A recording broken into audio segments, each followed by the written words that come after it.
Ang kasuotan ng mga saserdote, Exodus chapter 28, verse 1 to verse 5. Ipatawag mo ang kapatid mong si Aaron at ang mga anak niyang sina Nadab, Abihu, Eleazar at Itamar. Ibukod mo sila sa karamihan ng mga Israelita upang maglingkod sa akin bilang mga saserdote.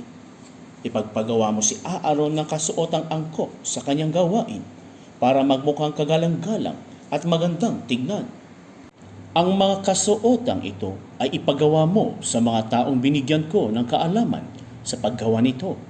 Kailangan ito ni Aaron sa paglilingkod sa akin bilang saserdote. Ito ang kasuotang ipaggagawa mo: pektoral, ephod, abito, binordahang tunika, turbante at pamikis. Ipagpagawa mo ng sagradong kasuotan si Aaron at ang mga anak niyang lalaki upang magamit nila sa paglilingkod sa akin bilang mga saserdote.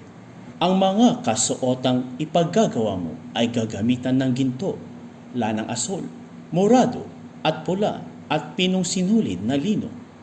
Ang ephod, Exodus chapter 28 verse 6 to verse 14. Ang ephod ay yayariin sa ginto, lanang asul, morado at pula at hinabing pinong lino at bobordahan ng maganda.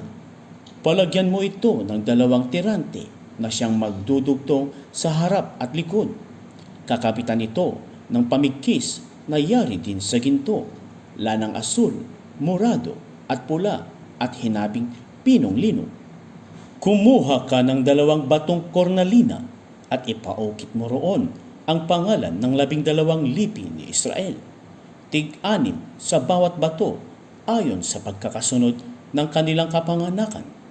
Ipagawa mo ito sa mahusay na platero at grabador at paliligiran ng enggasting ginto. Ikakabit ito sa tirante ng ephod bilang tagapagpaalaala sa 12 lipi ni Israel. Sa ganitong paraan, dadalhin ni Aaron sa kanyang mga balikat ang mga pangalan ng 12 lipi ni Israel upang sila'y maalaala ng Diyos. Magpapagawa ka rin ng 2 pang-enggasting ginto at 2 lubid na ginto na ikabit mo sa 2 enggaste. Ang pektoral, Exodus chapter 28 verse 15 to verse 30. Gagawa ka rin ng pektoral na gagamitin ng saserdote sa pag-alam ng kalooban ng Diyos. Bobordahan ito ng maganda tulad ng ephod. Ang gagamitin dito'y ginto, lanang asul, morado at pula at pinong lino. Ito'y gagawin ninyong parisukat. 9 pulgada ang lapad at ang haba at magkataklob. Lalagyan ito ng 4 na hilera ng mamahaling bato. Ang unang hilera ay ruby, topasyo at karbungko. Ang pangalawang hilera ay esmeralda, sapiro at brilyante. Ang pangatlo ay hasinto, agata at ametista. Ang pang-4 na may berilo, cornalina at haspe. Ang mga ito'y ilalagay sa enggasting ginto. Lahat-lahat ay 12 mamahaling bato. Ang gagamitin sa bawat isa'y nakaukit ang pangalan ng 1 lipi ng Israel. Gumawa ka ng 2 maliliit na lubid na ginto at ikakabit sa pektoral. Kabitan mo ito ng 2 argolyang ginto sa mga sulok sa itaas at dito itatali ang 2 lubid na ginto. Ang kabilang dulo ng mga ito ay ikakabit naman sa 2 enggaste na nasa tirante ng ephod. Sa gawing harapan, kabitan mo rin ng tig-1 argolyang ginto sa magkabilang sulok sa ibaba, sa bandang loob, malapit sa ephod. Gumawa ka ng 2 pang argolyang ginto. Ikabit mo ito sa tirante ng ephod, sa harapan, sa tabi ng dugtungan, sa gawing itaas ng pamigkis. Ang argolya ng pektoral at ang argolya ng ephod ay pagkakabitin ng lubid na asul para huwag magkahiwalay. Kaya pagpasok ni Aaron sa dakong banal na suot ang pektoral, dala niya sa tapat ng kanyang puso.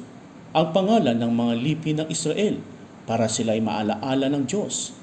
Ilalagay naman sa pektoral ang Urim at Tumim upang ito'y nasa tapat din ng puso ni Aaron pagharap niya sa Diyos. Tuwing siya'y haharap sa Diyos, dala niya sa tapat ng kanyang puso ang kagamitan sa pag-alam ng kalooban ko para sa Israel. Ang iba pang kasuotan ng saserdote, Exodus chapter 28 verse 31 to verse 43. Lanang asul ang ipagkagawa mong barong kasusun ng ephod. Lalagyan ito ng butas sa suotan ng ulo at lalagyan ng tutok ang paligid ng butas tulad ng karaniwang baro para hindi matastas. Gagawa ka ng palawit na parang bunga ng granada na yari sa lanang asul, morado at pula at ikakabit mo sa laylayan. Pagkatapos lalagyan mo ng kampanilya ang pagitan ng mga palawit.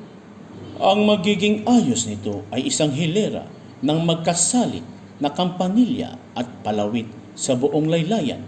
Ito'y isusuot ni Aaron tuwing gaganap ng tungkulin bilang saserdote upang marinig ang tunog ng kampanilya tuwing siya'y pupunta at aalis sa harapan ng Diyos.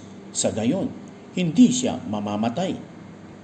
Gagawa ka rin ng isang palamuting ginto na may sulat na ganito, nakatalaga sa Diyos.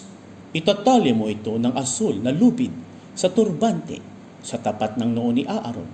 Siya ang magdadala ng anumang pagkukulang ng mga Israelita sa kanilang paghahandog sa Diyos.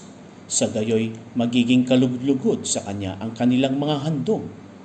Ipagpagawa mo si Aaron ng abito at turbanting yari sa pinong lino at pamagkis na puburdahan ng maganda. Ang mga anak naman ni Aaron ay ipagpagawa mo ng abito, pamagkis at karaniwang turbante para sila'y magiging kagalang-galang at magandang tignan. Ipasuot mo ito kay Aaron at sa kanyang mga anak na lalaki. Papahiran mo sila ng langis, itatalaga at ilalaan sa paglilingkod sa akin bilang mga saserdote. Ipagpagawa mo rin sila ng salawal na hanggang hita para hindi makitaan. Si Aaron at ang mga anak niyang lalaki ay magsusuot nito. Pagpunta sa tabernakulo o paglapit sa altar sa dakong banal para hindi magkasala at nang hindi sila mamatay.